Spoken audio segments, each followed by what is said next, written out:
En el mundo de las artes marciales mixtas, la confianza es clave, pero cuando esa confianza se transforma en arrogancia, el precio puede ser devastador. Hoy en Fightología te mostraremos cómo la arrogancia y el exceso de confianza traicionaron a varios peleadores que subestimaron a su rival y terminaron brutalmente noqueados y humillados. Está en el octágono. Número 1. Anderson Silva. Durante años, Anderson Silva fue el rey absoluto del peso medio. No solo ganaba, dominaba. Su estilo fluido, su precisión y su calma dentro del caos lo convirtieron en una leyenda viva del UFC. Desde que llegó a la organización en 2006, Silva parecía intocable. En su debut, noqueó brutalmente a Chris Leben en solo 49 segundos. Luego le arrebató el título a Rich Franklin con una clase magistral de striking y desde ahí nadie pudo detenerlo. Venció a nombres como Dan Henderson, campeón de 2 divisiones en Pride, Vitor Belfort, con una patada frontal que se volvió icónica. Chael Sonnen, quien lo dominó durante 4 rounds y medio hasta que Silva lo sometió en una de las remontadas. Y Forrest Griffin, a quien literalmente humilló esquivando golpes con una facilidad insultante antes de noquearlo caminando hacia atrás. Su récord, 16 victorias consecutivas en UFC, el más largo en la historia de la organización y casi 7 años como campeón del peso medio. Pero esa racha también alimentó algo más, una confianza desmedida. Silva empezó a jugar con sus rivales, bajaba las manos, hacía gestos, se reía dentro del octágono y aunque muchos lo aplaudían, otros veían en eso una arrogancia peligrosa. Y así llegamos al 6 de julio del 2013, en el evento UFC 162 en Las Vegas. Su rival, Chris Weidman, un joven e invicto peleador con récord de 9 victorias y 0 derrotas, con una base sólida en lucha, un jiu-jitsu peligroso y una confianza silenciosa. Muchos lo veían como un simple obstáculo más para el campeón. Pero Weidman no se dejó intimidar. Silva, como tantas veces, comenzó a burlarse en pleno combate. Bajó las manos, fingió estar mareado, sonrió, lo provocó, hasta que Weidman conectó un gancho de izquierda y seguido de un brutal derechazo en el ground and pound, lo dejó completamente noqueado. Silva cayó y con él cayó toda la ilusión de invencibilidad. El público en Las Vegas quedó en shock absoluto. El hombre que parecía invulnerable, que bailaba con la muerte dentro del octágono, había sido noqueado por su propio ego.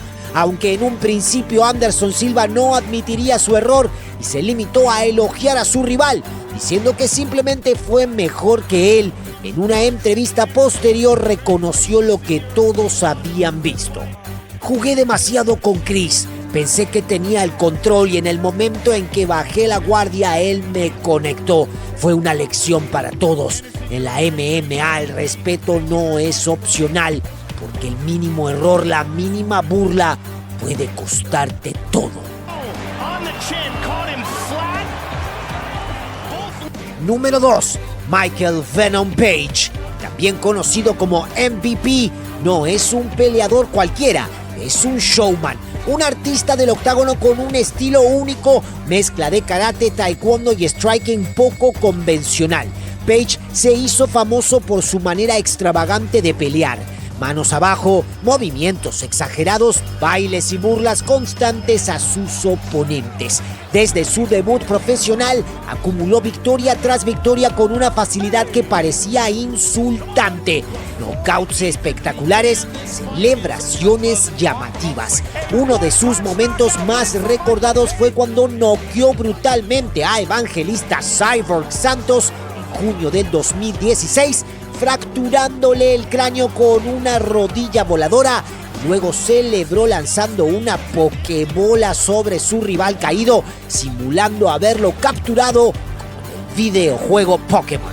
Just about everything you need in a fight, you lose off the liver shot. It can come back. Muchos amaban su estilo, otros lo odiaban, pero todos coincidían en algo: todavía no se había probado contra la élite. Y entonces apareció Douglas Lima, un veterano sereno, técnico, múltiple campeón de Bellator, respetado por su poder de nocaut y su defensa precisa. El combate se pactó como parte de las semifinales del Grand Prix de peso welter de Bellator en mayo del 2019 durante el evento Bellator 221. MVP llegaba invicto con una base de fanáticos entusiasta y un ego en lo más alto. Y en la previa, como siempre, hizo su show. Declaraciones confiadas, gestos burlones y una clara falta de respeto hacia Lima. Pero dentro del octágono la historia fue muy diferente. En el primer asalto, Page se mostró confiado como siempre. Manos abajo, bailando, provocando. Lima se mantuvo frío y calculador. En el segundo round, MVP logró conectar un buen golpe y presionó, pero en un descuido Lima lo derribó con una potente low kick. Page cayó al suelo y al intentar levantarse quedó expuesto por un segundo que Lima no desperdició.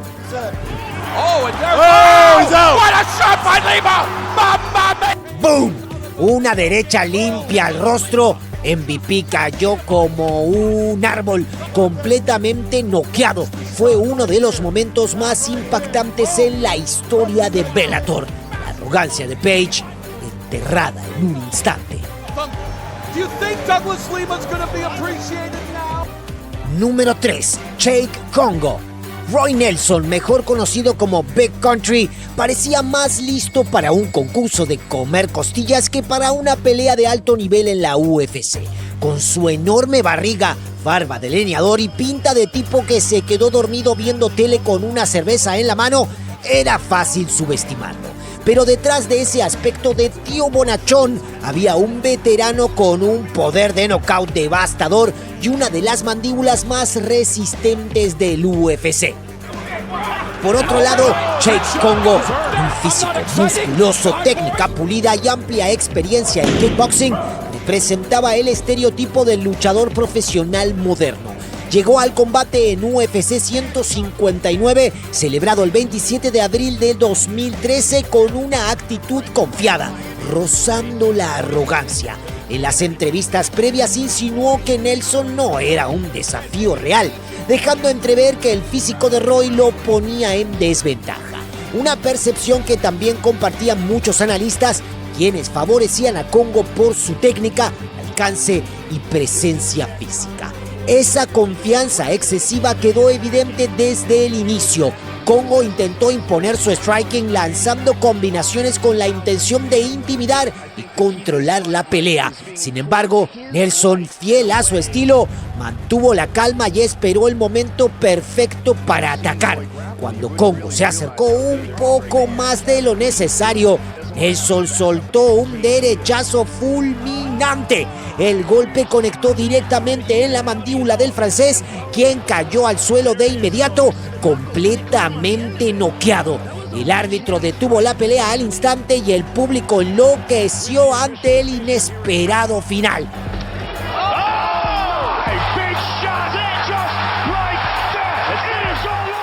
Ese knockout fue un recordatorio brutal de que las apariencias engañan y que la arrogancia puede ser el peor enemigo en el octágono.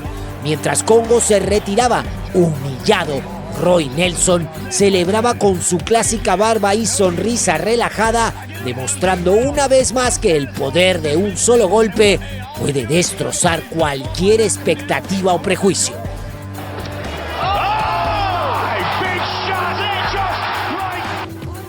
Número 4. Brock Lesnar. Brock Lesnar, una figura imponente en el mundo de las MMA, llegó a UFC 121 como el campeón de peso pesado y uno de los peleadores más intimidantes de la división. con un físico de más, decíamos, de puro músculo y una actitud de superioridad, Lesnar era visto como un coloso prácticamente invencible, incluidas contra Randy Couture, quien fue campeón de 2 divisiones, y Frank Mir, a quien aplastó en la revancha de UFC 100. Consolidaron su reputación como un peleador dominante. Sin embargo, esa confianza desmedida sería su peor enemigo cuando se enfrentó a Caín Velázquez, un luchador técnico, disciplinado y con un cardio implacable, subestimado por muchos, incluido el propio Lesnar. Durante las conferencias previas al combate, Lesnar dejó en claro su arrogancia, ridiculizó el tamaño de Velázquez, sugiriendo que no tenía el físico ni la fuerza para competir con alguien de su calibre. Incluso bromeó con que Caín no lo intimidaba en lo más mínimo. Velázquez, por otro lado, se mantuvo sereno, evitó entrar en el juego verbal de su oponente y dejó que su preparación hablara por él. Y en el octágono, esa arrogancia de Lesnar quedó al descubierto desde el primer instante. El 23 de octubre del 2010, en el Honda Center de Anaheim, comenzó el combate. Lesnar salió agresivo, intentando imponer su tamaño con un derribo temprano, pero Velázquez no solo defendió el intento, sino que revirtió la posición con rapidez, demostrando que su técnica y velocidad eran superiores. A partir de ese momento, la balanza se inclinó claramente a favor de Caín. Comenzó a conectar golpes precisos en el striking, abriendo una herida en el rostro de Lesnar y dejándolo tambaleándose. La falta de cardio del gigante, combinada con la presión constante del peleador mexicano-estadounidense, lo fue agotando con cada segundo. En una escena humillante, Lesnar comenzó a retroceder desordenadamente, casi corriendo por el octágono en un intento desesperado por evitar el castigo. Finalmente Velázquez lo derribó y desató un ground and pound brutal, obligando al árbitro a detener la pelea en el primer asalto. La imagen de Lesnar ensangrentado, jadeando por aire y completamente dominado, quedó grabada para siempre como un recordatorio de que la arrogancia no gana peleas y que incluso los más intimidantes pueden ser humillados cuando subestiman al oponente equivocado. Número 5. Ben Askren. Ben Askren llegó a UFC 239, celebrado el 6 de julio del 2019, con un récord invicto de 19 victorias y 0 derrotas y una confianza que rayaba la arrogancia. Conocido por su estilo de lucha basado en el grappling y por generar más atención fuera del octágono que dentro de él, Askren era un experto del trash talk y la provocación constante. Antes de enfrentarse a Jorge Masvidal, no perdió la oportunidad de menospreciar a su rival. Se burló de su experiencia, aseguró que lo dominaría sin esfuerzo y afirmó en entrevistas que Masvidal simplemente no estaba a su nivel. Estas declaraciones solo alimentaron aún más la tensión entre ambos. Jorge Masvidal, reconocido por su sangre fría y su mentalidad de guerrero callejero, no respondió con palabras vacías, pero dejó claro que tenía un plan para silenciar a Askren. En los días previos al combate, prometió que no solo ganaría, sino que lo haría de forma espectacular. Y cumplió su palabra de una manera que nadie vio venir. Cuando comenzó la pelea, Masvidal corrió directamente hacia Askren, anticipando su clásico intento de derribo. En el primer segundo, saltó con una rodilla voladora perfectamente sincronizada, conectando de lleno en la cabeza de su rival. El impacto fue tan brutal que Askren cayó inconsciente al instante. El árbitro detuvo la pelea a los 5 segundos, convirtiéndolo en el knockout más rápido en la historia de la UFC. Una ejecución precisa, calculada, que Masvidal había entrenado durante semanas con ese mismo escenario en mente.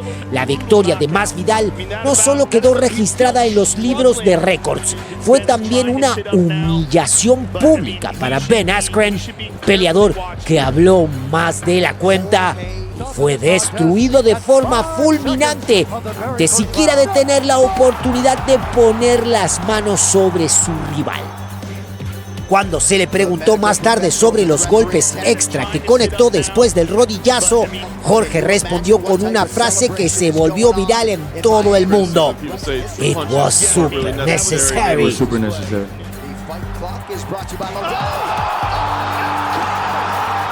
Sean Strickland, el bocón sin filtro, que pagó caro su arrogancia.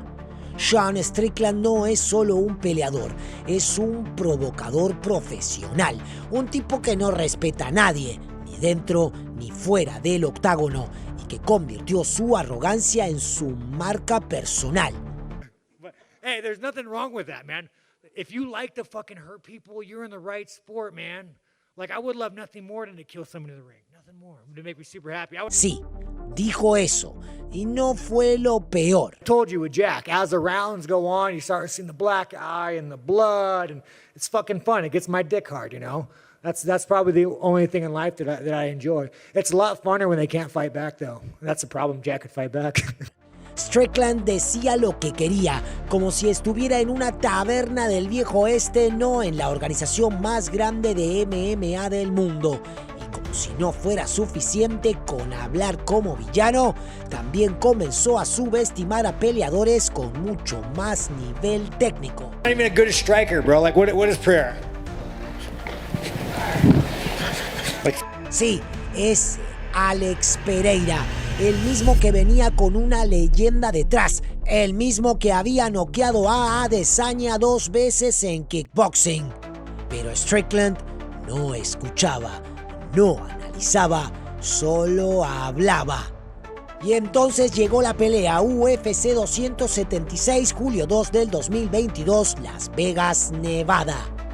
Strickland salió caminando como si tuviera el guión escrito: presionar, abrumar, dominar, pero en realidad estaba a segundos de quedar inmortalizado como un meme. Un solo golpe. Pereira no lo dejó ni respirar, ni ajustar, ni reaccionar. People think they get it, but this guy does that to the best. Spring it to the left. Boom. That's nasty. I mean, that is the same hook he knocked out Adesanya with. Dude. Y así el tipo que se burlaba del striking técnico fue humillado por una obra de arte. And if I could go back and refight that guy, I wouldn't change a goddamn thing. Quizás esa noche Sean Strickland aprendió que la arrogancia no se entrena y que en la UFC hablar no te protege del knockout. Ronda Rousey, la reina que cayó y nunca volvió. Fue la campeona invencible, la reina absoluta de la UFC, hasta que su arrogancia la convirtió en el blanco perfecto y 2 mujeres la hicieron desaparecer del octágono para siempre. Esto no es solo la historia de una campeona, es una de las caídas más dolorosas en la historia de las MMA femeninas. La historia de cómo el ego, la fama y la soberbia transformaron a una reina en un fantasma que nunca volvió. En 2015, Ronda Rousey no solo era una campeona, era una fuerza de la naturaleza, una máquina de sumisiones, una figura mediática que acaparaba portadas, contratos de cine, entrevistas y millones de seguidores. Pero lo que empezó como admiración se convirtió en soberbia.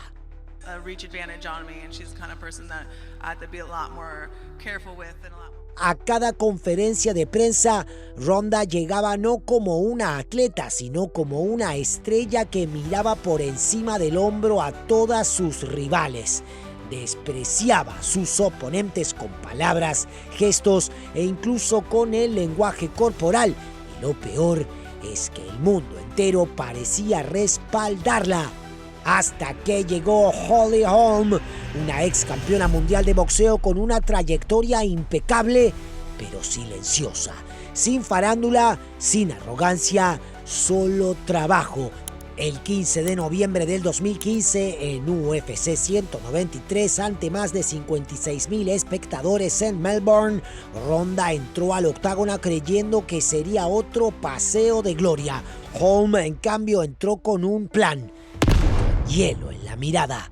Desde el primer segundo, Holm no solo frustró a Ronda, la ridiculizó con precisión quirúrgica.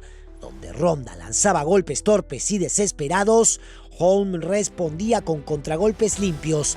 Donde Ronda intentaba el clinch, Holm escapaba con una patada o un giro. Fue una clase pública, una cirugía sin anestesia, y entonces, en el segundo asalto, pasó lo inevitable. Una patada a la cabeza, la misma cabeza que semanas antes dijo que podía vencer a Floyd Mayweather si él no tenía un arma. Ronda cayó no solo con el golpe, cayó con todo el peso de su ego, fue llevada directo al hospital, no dio conferencia de prensa, no dio entrevistas, y mientras Holly Holm levantaba las manos como nueva campeona, Ronda Rousey desapareció por meses, devastada física y emocionalmente. Ese día el mundo no solo vio caer a una campeona, vio cómo la arrogancia puede convertir la cima en un abismo. Ronda Rousey desapareció tras la humillación con Holm. Se refugió del mundo sin entrevistas, sin redes, sin contacto visual con la realidad que había evitado durante años. Pero en diciembre del 2016, el monstruo decidió volver. Durante la preparación para el combate, Ronda no aceptó entrevistas, no participó en promoción, no habló ni siquiera en la conferencia previa. ¿Por qué? Porque su ego aún no entendía lo que había ocurrido. Ella no volvió para redimirse, volvió para vengarse. Pero lo que Ronda no esperaba era que enfrente no tendría a una peleadora común, tendría a Amanda Nunes, la leona. I know the girls can take my punches, I know that, and it happened tonight. Una campeona salvaje, precisa, técnica y hambrienta de respeto. Mientras Ronda evitaba los medios, Amanda hablaba con los puños. Y cuando se cerró la jaula, el silencio de Ronda se convirtió en gritos del público. The champion in the black, the challenger in the blue. En los primeros segundos, Amanda Nunes salió como un huracán. Ni siquiera hubo intercambio. Fue una masacre unilateral. Menos de 50 segundos, eso fue todo lo que necesitó Amanda para demoler a la leyenda caída. Un jab, un cross, un gancho brutal. Y Ronda sin saber cómo responder. No hubo defensa, no hubo clinch, no hubo estrategia, solo hubo golpes y más golpes hasta que el árbitro con piedad detuvo la ejecución. Ese fue el fin.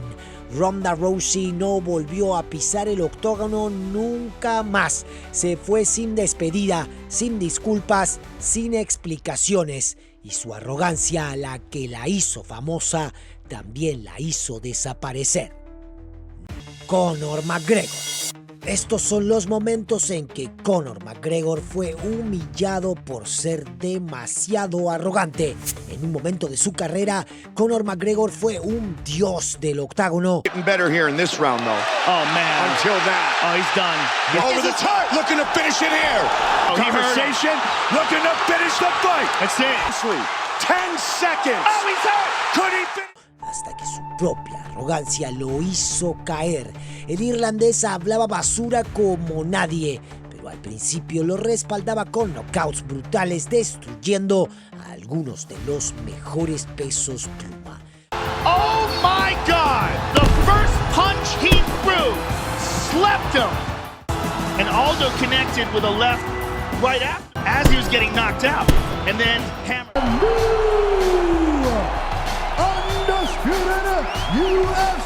Pero luego comenzó a morder más de lo que podía masticar. Después vendría la pelea más oscura y humillante de toda su carrera. Y todo comenzó con una frase que hoy retumba como una advertencia profética. I'm here. Send me a message, like location.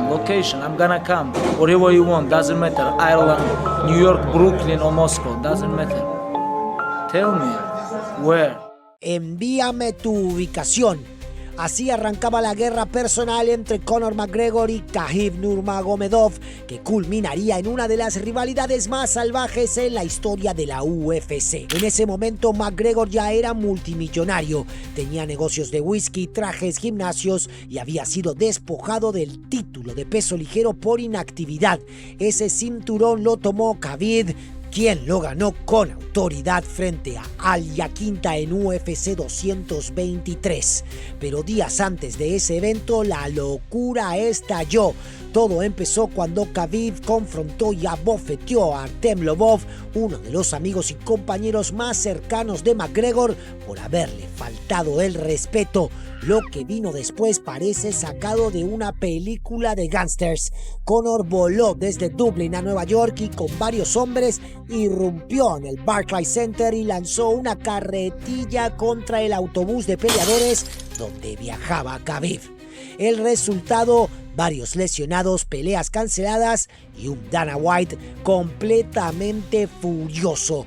Pero la UFC no perdió la oportunidad. Usaron ese escándalo como carnada para promocionarlo como el evento más grande de la historia. UFC 229, McGregor versus Khabib. El ambiente era tóxico. Conor pasó de provocar a pisotear los límites del respeto.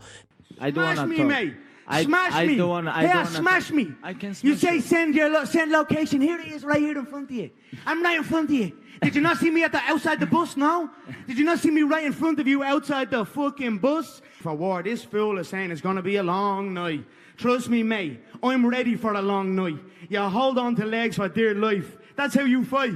You talk chicken this, chicken that, you shit your jocks when shit came on top. But you actually fight like a little shitty jokes rat anyway. You dive for the legs and hold on to them for dear life. What kind of fighting is that?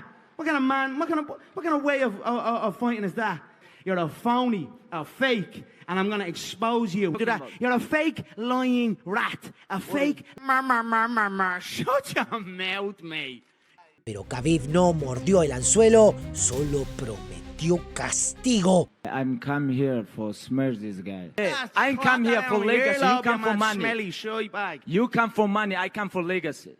I think I'm gonna make him tired and after play with him. Because when he tired, he always give up. He don't like. He talked before like direct in Twitter. You remember this? When we talk. Y cuando llegó la noche, lo cumplió. Khabib humilló a McGregor desde el primer segundo, lo dominó en el piso, le habló mientras lo golpeaba y en el segundo asalto lo derribó con un derechazo que nadie vio venir. McGregor sobrevivía, pero Khabib no buscaba solo una victoria, quería dejarlo marcado. En el cuarto round le tomó la espalda y lo sometió con un mataleón. McGregor tapeó y la jaula explotó. En ese momento todo el mundo entendió lo que Khabib había dicho meses antes: envíame tu ubicación y resolveré esto donde importa.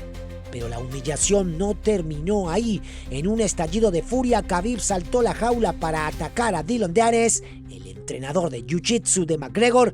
El equipo de Khabib también invadió el octágono y golpeó a Conor, convirtiendo la arena en un campo de batalla. McGregor no dio entrevistas, no fue a la conferencia de prensa, se retiró en silencio, deshecho. Khabib, sin embargo, alzó la voz y lo dejó claro frente al mundo. Esto no se trata de una pelea, se trataba de respeto.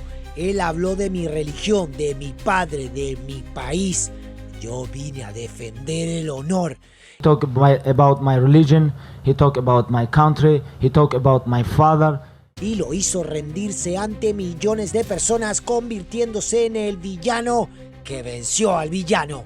Después de esa noche, McGregor nunca volvió a ser el mismo. Pasaron 2 años antes de que regresara al octágono y Cuando lo hizo ya no era The Notorious, era un hombre más humilde, más reservado. La derrota ante Khabib no fue solo física, fue emocional, espiritual y completamente pública. Una humillación ante millones que marcó el inicio del fin de su era de invencibilidad.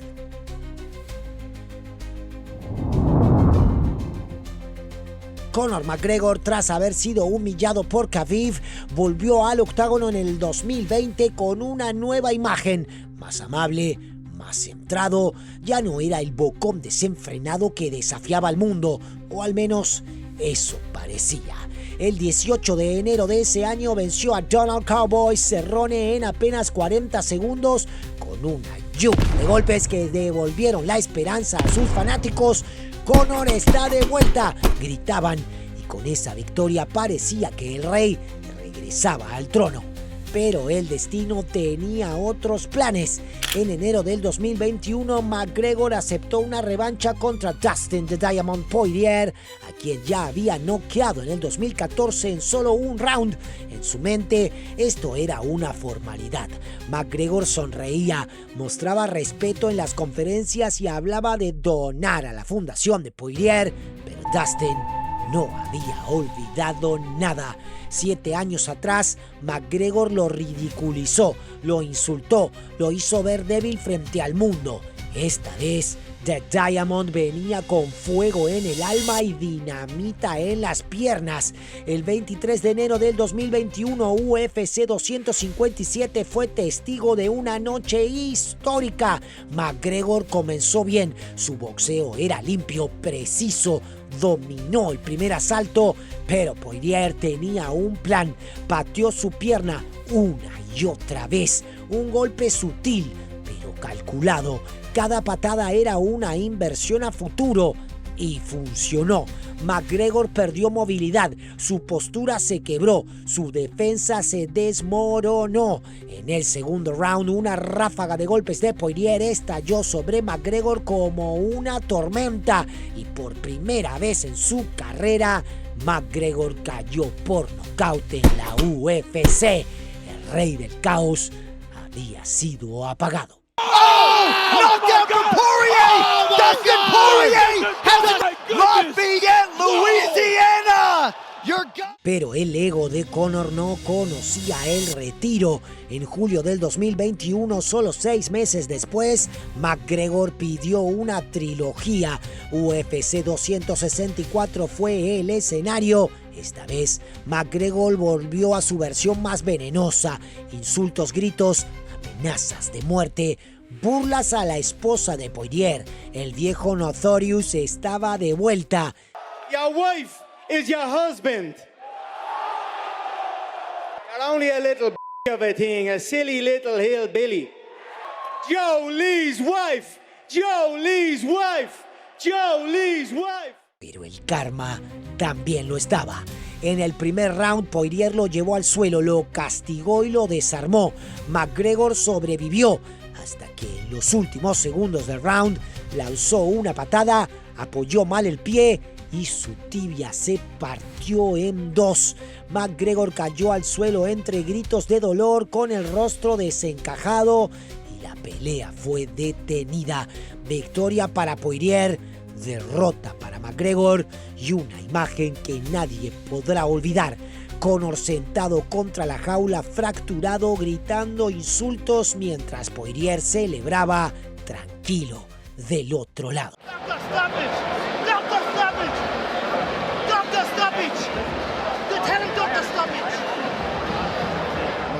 Conor McGregor no volvió a pelear desde entonces, su cuerpo roto, su reputación en duda y su legado tambaleando. Dustin Poirier, el hombre al que subestimó, le dio no solo una derrota, le dio una lección de humildad y 2 veces. Una cosa quedó clara, el Conor que hablaba y luego cumplía quedó en el pasado y el karma, ese juez silencioso, lo alcanzó con cada palabra que salió de su boca. Si te gustó este video donde estos peleadores arrogantes recibieron su merecido, suscríbete a Fightología y revisa nuestras listas de contenido donde tenemos historias de triunfo y fracaso de peleadores que te conmoverán, así como nuestros tops que te dejarán sin aliento. Man was a fanboy. He bought t-shirts of mine.